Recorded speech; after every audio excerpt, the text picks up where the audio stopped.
Vriende, ja, ons gaan vanoggend, soos ek net nou gesê het, gaan ons 'n bietjie gesels oor Jeremia 29 en 'n besonderse teks om 'n deel te kan maak van 'n doopgeleentheid. Regtig 'n baie lekker teks om mee te kon 'n bietjie worstel ook op 'n bepaalde manier. Ons ken gewoonlik Jeremia 29 as ons kyk na vers 11, want vers 11 word verskriklik baie aangehaal. En baie mense is baie lief vir vers 11, want dit sê dat die Here het baie planne vir ons. En dis planne van voorspoed, en dis planne dat ons sal floreer, en dis planne dat niks sal verkeerd gaan amper met ons nie. En ons vergeet so 'n bietjie soms wat vooraf daai teks gaan, en selfs 'n klein bietjie wat na daai teks kom, en sommer net 'n bietjie die hele konteks. Want die woorde is waar, maar die woorde pas soos 'n legkaart in iets veel groter as net jou lewe. En ons moet dit baie mooi hoor vanmôre, vriende. Vanoggend gaan nie oor iemand se voorspoed nie. Hierdie is nie iemand se voorspoedsteologie wat vanoggend gaan uitkom nie. Ons gaan vanoggend stil staan by wat God weet. Ons gaan vanoggend stil staan by wat God doen en wat God se intensie is. En dan kan ons dit persoonlik maak. Maar as ons eers onsself gaan raak sien, gaan hierdie teks bitterlik misluk en gaan dit vir jou bitter baie teleurstel. So kom ons lees dit saam. Ons gaan lees vanaf vers 1 tot vers 14 en dit gee ons 'n bietjie konteks. Nou Jeremia, soos julle weet, is 'n profeet en hierdie word nou in 'n bepaalde tyd aan die volk geskryf, volk wat in ballingskap is. Dis nogal vir my, dit was vir my baie ironies geweest toe Susan vir my vra om met die teks uit te preek en ek nou 'n bietjie die teks bestudeer, want ek het die voorreg gehad voor die jaar om vir Leon Sokkie te kon doop en toe het ons gepraat uit Daniël uit. En ons het toe uit Daniël uit gepraat en ek hoop julle almal het al vir Daniël gaan lees en weer gaan lees en weer gaan lees en weer gaan lees. Wat 'n fantastiese boek. En dit het ook gegaan oor ballingskap. Dit het ook gegaan oor hoe die Here in 'n bepaalde omstandighede met ons werk. En dit is nogal besonder hoe die Here eintlik 'n sirkel trek vir ons vanoggend ook met Jeremia en ook met 'n doopgeleentheid. So kom ons lees saam. Jeremia 29 vanaf vers 1. Jeremia se brief aan die ballinge. Dit is die woorde van die brief wat die profeet Jeremia uit Jerusalem gestuur het na die res van die oudstes in ballingskap en na die priesters, die profete en die hele volk wat Nebukadneser uit Jerusalem in ballingskap weggevoer het na Babel. Nadat koning Jegonja, die koning hun moeder en die Eunuchs, die hoë amptenare van Juda en Jerusalem, die vakmanne en die metaalwerkers reeds uit Jerusalem vertrek het, deur bemiddeling van Elasa, seun van Safan, en Gemaria, seun van Gilkia. As iemand kan beter uitspreek, is julle welkom, hoor. Wat deur Sedekia, koning van Juda, na Babel, na Nebukadneser, die koning van Babylonië, gestuur is. So dit gee ons die konteks van die brief. Dit is aan wie dit gaan en wat Jeremia nou vir hulle wil sê, of wat die Here deur Jeremia vir hulle wil sê. So sê die Here. En hoor hierdie belydenisse in hierdie eerste vers van die brief. Die Here, heerser oor alle magte, die God van Israel, aan al die ballinge wat ek uit Jerusalem na Babel in ballingskap weggevoer het. So vriende, voordat ons verder lees, laat ons kyk wat net gou hier gebeur. Hier is Jode wat weggevoer word uit Jerusalem uit na Babel. Hulle is verower. Hulle is oorwin. Hierdie is 'n verskriklike moment vir Jode. Dis vlugtelingstatus, maar jy is nie 'n vlugteling nie. Jy word weggevoer na die land van die een wat jou ingeval het. Hulle gaan jou gebruik. Jy verloor alles. Kry dit vir 'n oomblik. Jy verloor alles. Dink daaroor. Alles. Jy het nie meer beheer nie. Alles wat jy gehad het, wanneer jy getrou het, die kultuur, jou mense, die veiligheid van Jerusalem se mure, alles weg. Die tempel, gone. En dan kom hier 'n brief, terwyl ek, nadat ek alles verloor het, en ek in ballingskap sit, hoor ek, dat die Here steeds die heerser is. Bo alle magte, selfs die Babyloniërs, verklaar die Here hier.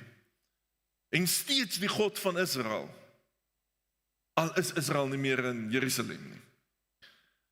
En dan al die ballinge, almal wat weggevoer is. En dan sê die Here sonder duidelikheid, ons onduidelikheid, wat ek laat wegvoer het. So wat hier besig is om te gebeur, moet ons verstaan, is 'n baie intentionele stelling van die Here, wat baie duidelik laat erken wie hy is, vir wie hy is, waartoe hy in staat is en wat hy hier gedoen het. Hier is nie onduidelikheid of dit toevallig gebeur het nie. God is hier besig om te werk met 'n plan. Ons gaan net by vers 11 kom se planne.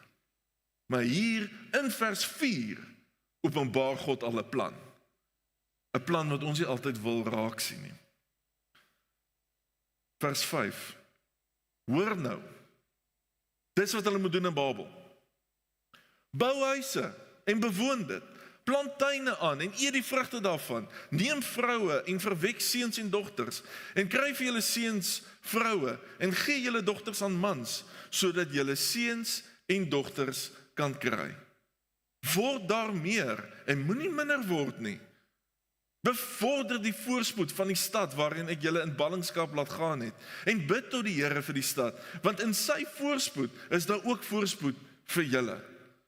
Ja, so sê die Here, heerser oor alle magte, die God van Israel, weer eens, tweede keer bevestig hy dit, moenie dat julle profete en die voorspellers in julle midde julle mislei nie, en moenie aandag gee aan die drome wat julle hulle laat droom nie. Want dit is leuns wat hulle vir julle profeteer in my naam. Ek het hulle nie gestuur nie, is die uitspraak van die Here. Ja, so sê die Here, as 70 jaar vir Babel verloop het, sal ek aan julle aandag gee en my goeie belofte aan julle gestand doen, om julle na hierdie plek toe terug te bring. Ja, ek ken die planne, of ek weet die planne, wat ek vir julle het, is die uitspraak van die Here. Dit is planne van voorspoed, en nie teenspoed nie, om aan julle 'n toekoms en 'n hoop te gee. Julle sal my aanroep, en ek kom en tot my bid, en ek sal na julle luister. Julle sal my soek en vind, as julle my met julle hele hart raadpleeg. Ek sal my deur julle laat vind, is die uitspraak van die Here. En ek sal julle lot verander, en julle bymekaar maak uit al die nasies, en al die plekke waarin ek julle verdryf het, is die uitspraak van die Here. En ek sal julle terugbring na die plek waarvandaan ek julle in ballingskap weggevoer het. Ja, mondvol. So kom ons herinner gou vir mekaar net waar ons is. Die Israeliete, met ander woorde, is weggevoer. Hulle is in ballingskap, teen hulle wil. God erken hy het dit gedoen en hulle tot 'n mate begin beleef dat dit is natuurlik in 'n reaksie op hulle ontrou dat God dit toegelaat het en dat dit gebeur het. En dat God besig is om met hulle pad te stap, 'n pad amper om hulle te hervorm, 'n pad om hulle opnuut terug te bring na hom toe. Nou wat ook in hierdie tyd gebeur het, vriende, is dat daar was 'n paar ander profete wat tussen hulle begin operate het. Nou hierdie ander profete het stories begin versprei om vir die volk te sê, moenie worry nie, hierdie gaan nie lank vat nie. Moenie bekommerd wees nie, dit gaan vinnig oorgaan. Dit gaan nie langer as 2 jaar wees nie, man, en julle gaan terug aan Jerusalem toe. Hulle het gekom met 'n tipe van 'n, kom ons noem dit maar, 'n tipe van ook 'n voorspoedsteologie of uitkyk of gedink dat hierdie ding gaan baie vinniger regkom, baie vinniger opgelos word. So amper asof die Here is nie so ernstig met hierdie ding nie. Dis nou sleg, maar moenie worry nie. Dit gaan vinnig opgelos word. Jeremia kom baie sterk hierdeur om te sê nee. dit is nie wat die Here sê nie. Die Here sê eintlik baie uitdruklik, hierdie ouens is vals. Dit kom nie van my af nie. So behalwe dat die Here erken dat ek hulle laat wegvoer het, sê die Here ook baie duidelik, dit gaan nie vinnig wees nie. Dit moet julle weet. Hier gaan 70 jaar verbygaan voordat dinge kan gebeur. 70 jaar. En vir die hoorders van dit beteken dit eintlik hulle gaan nie meer leef wanneer dit gebeur nie. Dis nogal 'n skok. Dis nogal 'n skok.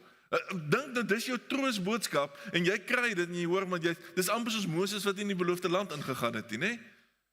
Ek bedoel deur alles waar jy gaan en jy gaan nie die uiteinde sien nie. 'n Baie interessante konsep. Gaan lees gerus vanaf vers 15 aan vir wat verder met hierdie valse profete gebeur het. Vriende, kom ons kyk 'n bietjie na hierdie teks. Ons het gesien aan wie dit geadresseer is. Ons het gesien dis die ballinge, ons sien wie weggevoer is. Ons sien dat daar ook binne hierdie teks onmiddellik deur God 'n roeping geplaas word op sy mense in hierdie vreemde land. Dit is nie sommer maar net vir daar is julle nou nie. Dan vra God om vir hulle, terwyl julle daar is, terwyl julle die roeping wat ek op julle plaas moet uitvoer, moet julle kan onderskei. Moenie dom wees nie. Moenie dom wees nie, ek is julle God, luister na my, onderskei wat my woorde is en wat nie is nie. En dan gee God 'n belofte. En ons gaan so 'n bietjie verder daaroor praat. Ek wil tog in die lig van wat ek vroeër gesê het, van die twee doopgeleenthede, was dit vir my fascinerend om dit te ontdek. Om te sien wat Daniël inkom en te kom sien waar Jeremia inkom. En te sien dat daar is twee ballingskappe, twee wegvoere, en hierdie ene was nogal groot wat Jeremia spesifiek aanspreek. Daniël se was omtrent so 605 voor Christus en ons lees ook mos daar dat Daniël vertel vir ons daar in hoofstuk 1 dat Nebukadneser het Jerusalem ingeval en koning Jojakim was daarin bewind. Nou, baie interessant, hierdie spesifieke koning met hierdie verskriklike naam, wat so verskriklik is om uit te spreek, Jegonja, of Jojagin, is Jojakim se seun. So kyk die verband wat hier so hard oop ook tussen dit. En laat die tweede ballingskap wat aanbreek dan nou met ander woorde vir Israel, is wat Jeremia in 'n baie groter fors, baie in groter erns amper probeer aanspreek. Vir die van julle wat na Daniël nou al mooi ken, want julle almal het ons nou baie mooi daarna gaan luister, hoop ek julle kan onthou van die pad wat God met Daniël gestap het in Babel, om tot sy volk se voordeel ook op te tree. Met ander woorde, die manier hoe Daniël en sy vriende puik was in wat hulle gedoen het in die tempel of in die paleis van Babel, was tot voordeel eintlik van die volk ook gewees. Ons het vir mekaar toe ook gesê dat die Here het vir Daniël en sy vriende suksesvol gemaak in hierdie heidenland. Suksesvol gemaak daar waar hulle is. En dit is presies wat God ook vra wat hier moet gebeur. Israeliete, julle wat weggevoer is, julle moet nou die beste hiervan maak. Wees anders in hierdie slegte omstandighede. God weet wat hy doen. God is intentioneel in wat hy doen. En ek wil graag vir u gou vat op 'n paar punte om te wys hoe God dit weet. God weet waar jy is. God het nie toevallig, sy volk het nie verdwaal nie. God weet presies wat hier gebeur het. Dis God wat eintlik dit laat gebeur het, met baie goeie rede. Sy volk het weggedwaal van hom af. Hier is nie 'n geografiese verblinding of dat hulle nie geweet het waar om te gaan soos in die dae van die woestyn per se nie. Nee, hier is 'n absolute blaatante tigtigingsproses deur God besig om plaas te vind. En hierdie Israeliete, dit is nie sy mag wat onder twyfel kom nie, dis sy mag wat dit toelaat. Wat 'n ongelooflike, moeilike gedagte om te verwerk.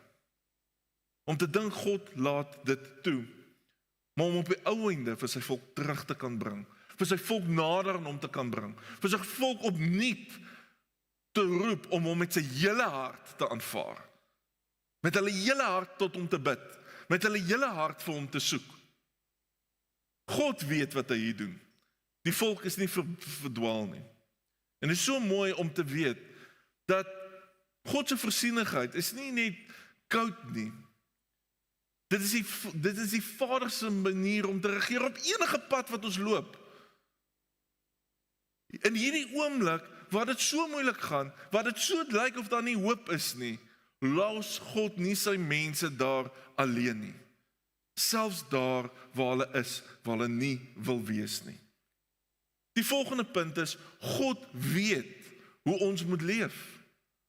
Hy kom en hy sê vir sy mense, bou, plant, trou, gaan aan, groei, raak meer.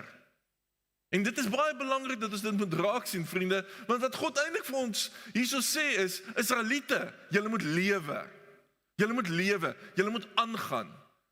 Moenie gaan sit en sulk en passief raak nie. Lewe vir 'n toekoms, daar waar jy is. Moenie dat jy stagneer nie. Moenie dat jy net sit en wag vir iets om te verander nie. Hier kom 'n lang tydperk. Met ander woorde, onthou nou, dit word gesê in die konteks van hierdie ander valse profete, wat vir hulle sê, dit gaan nou oor wees. Nee. Vat hierdie situasie wat julle haat, hierdie situasie wat julle voel dat julle weet nie waar julle is nie, wat voel of julle nie meer 'n God het nie, hierdie situasie wat julle voel julle is absolute slagoffers, gebruik dit, bou, plant, trou, gaan aan, groei, want ons werk na iets baie meer as net hier en nou. Hier is 'n vordering, hier is 'n progressie wat besig is om plaas te vind. Maar as julle gaan stagneer, en as julle niks gaan doen nie, as julle net gaan sit en wag dat my lot moet verander, dan gaan julle kwyn. Julle gaan wegraak. Julle gaan nie wat bedoel is vir julle kan ontvang nie. Julle gaan totaal en al dan verder wegdryf op die ou einde van God af. Die Here roep ons hier om in ons normale doen en late, eintlik, ongeag ons omstandighede van waar ons is, te lewe. God weet ook waarvoor ons moet bid, waarvoor ons hom moet vra. Hy het ons geleer om te bid in die Nuwe Testament, maar die ouens was nog nie so bevoorreg om al Matteus 6 te kon lees nie. Maar hier sê God, hoor 2, bid vir Babel. Hoor hoe kom die bergrede deur. Bid vir jou vyande. Bid vir die ouens wat jou weggevoer het. Bid vir die sukses van die plek waar jy nou is. Al is dit nie my plekkie, al is dit 'n heidensland, al is dit 'n plek waar ek nie hoort nie, al is dit 'n plek waar ek nie wil wees nie, al is dit 'n plek waar ek 'n gevangene is. Bid vir dit, bring dit na my toe, en soek my met julle hele hart.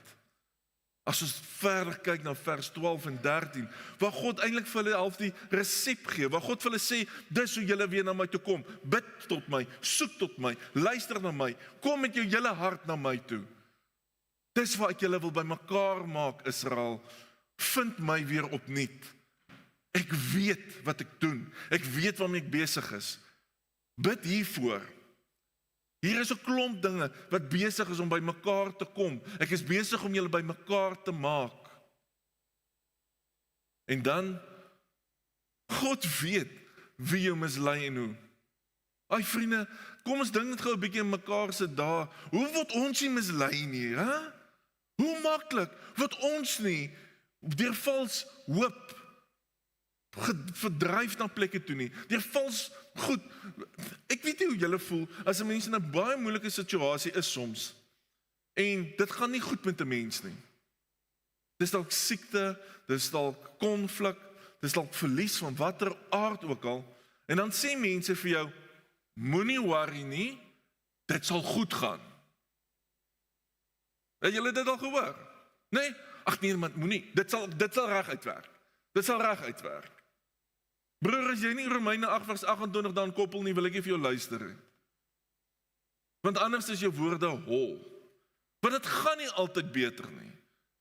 Ons weet nie. Ons kan so maklik vir mekaar vals hoop gee, sodat ons kan beter voel oor ons, in plaas om vir iemand te sê, wat God vir daai persoon wil sê. Ons wil beter voel, die vir die persoon, dit sal oké wees. Nee vriende, wat hier besig is om uit te kom, God vra vir ons om te onderskei.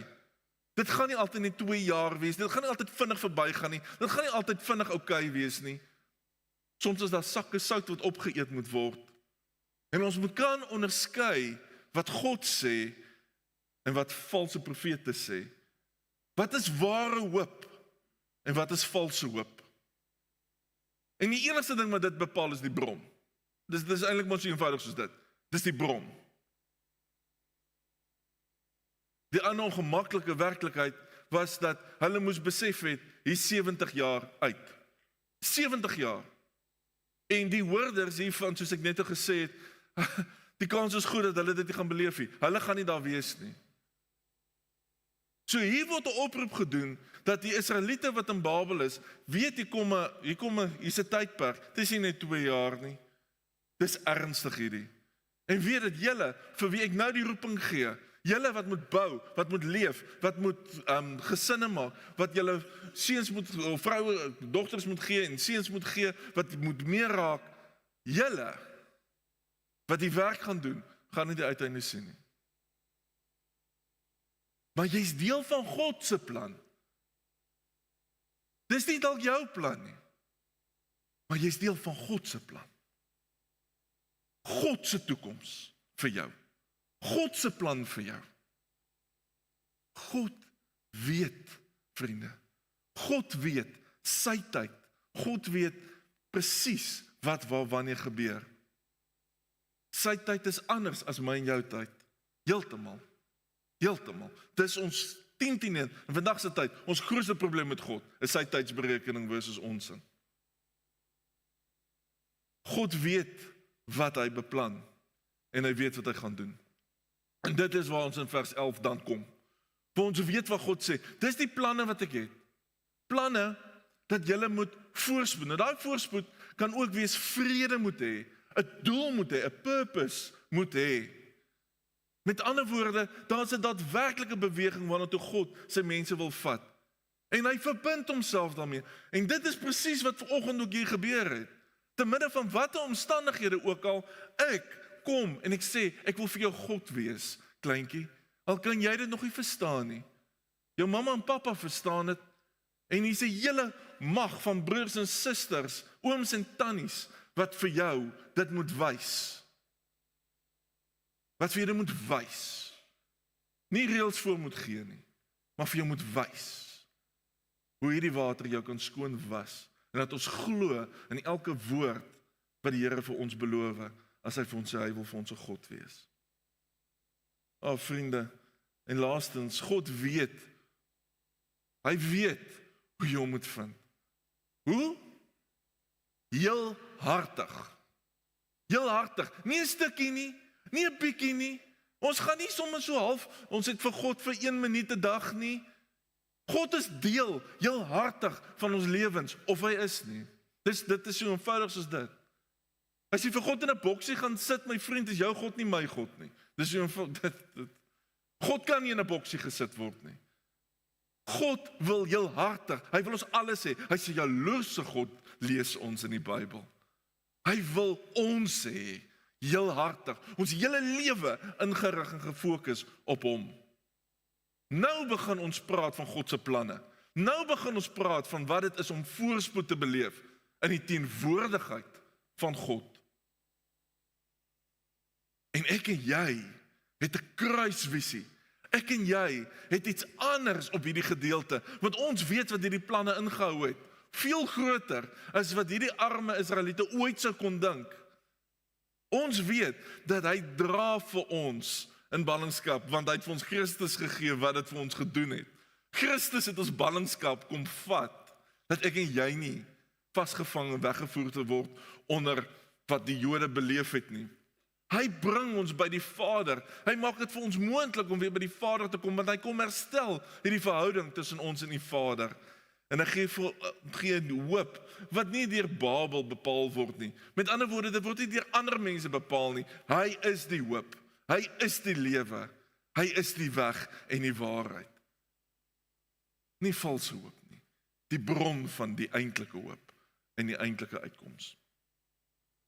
Vriende, hierdie ballingskap, om dit 'n bietjie in konteks net te sit, wat jy vandag moet besef is dat ballingskap kan in jou lewe op ander maniere uitspeel.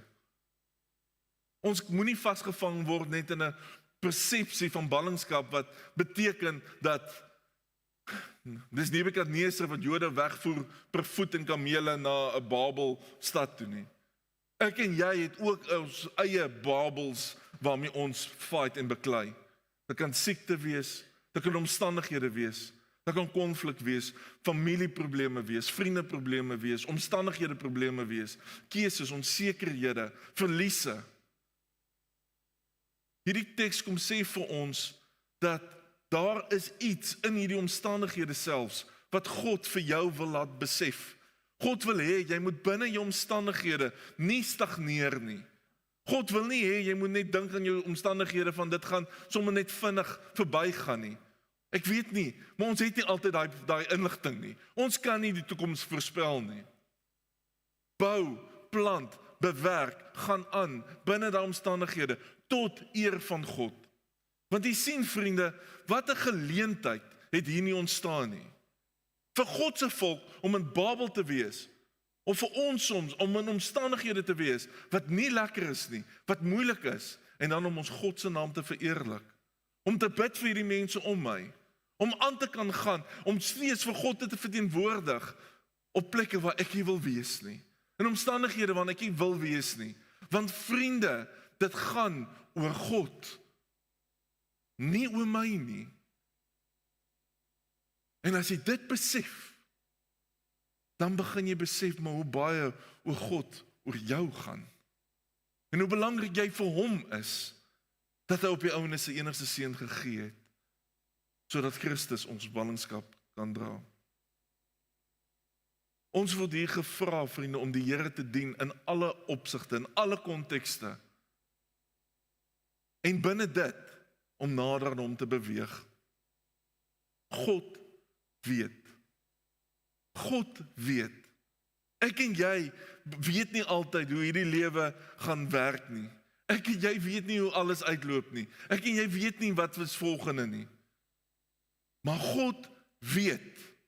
God weet sy plan, hy weet waarvoor ons moet bid, hy weet wat ons moet doen, hy weet wat hy doen, hy weet wat hy doen, hy weet wat ons gaan doen, hy weet waar jy is, hy weet wat in jou lewe aangaan, hy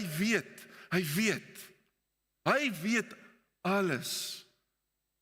En binne daai wete rig hy vir ons, gee vir ons 'n roeping, dat ons kan weet en rus kan vind en hoop kan vind in die feit dat hy weet.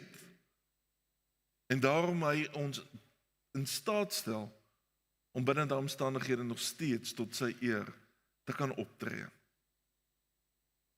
Vriende, mag ons omsoek met ons hele hart, sodat ons hom kan vind, en vrede kan vind in die feit dat God weet waar ek is, in wat ek is, waarmee ek worstel. En mag ek weet dat in daai omstandighede, hy my steeds wil gebruik, dat hy my steeds kan gebruik, en dat hy ons heelhartig intrek, in hierdie planne wat hy vir ons het, om saam met hom te wees. Ons is Nuwe Testamentikuses as ons hier sit. Ons weet hoe hierdie ding eindig, ons weet, want hy weet. Amen. Here, baie dankie, dat ons kan vashou aan die feit dat U weet.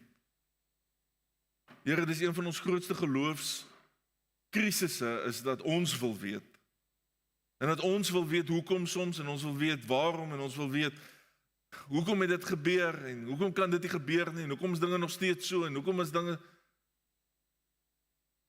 Vanoggend roep hy vir ons deur Jeremia 29, Here, tot net 'n stilte, waar ons moet net vrede maak met die feit dat U weet en dit vir ons genoeg is. En binne dit, Here, roep U vir ons en stel U ons in staat om binne hierdie omstandighede op te tree op bepaalde maniere. Vra U van ons om te lewe daar waar ons is, waar ons geplant is, om 'n verskil te maak, om te bid tot U verander, daar waar ons is. Mag ons gehoorsaam wees, Here, en mag ons bidden tot U soek, bidden tot U nader. Dankie dat U sê, U sal toelaat dat ons U kry. Dankie dat ons hier kan sit vanoggend as mense wat die Heilige Gees het by ons, wat elke dag, elke sekonde met ons hierdie pad stap. 'n God wat weet, is al wat ons nodig het om aan vas te hou. Geef ons rustigheid en vrede daarin, Here Jesus. Heilige Gees, troos ons met daai wete en vat ons saam in U planne. Nie vir my planne nie, maar vir U. Tot U eer. Amen.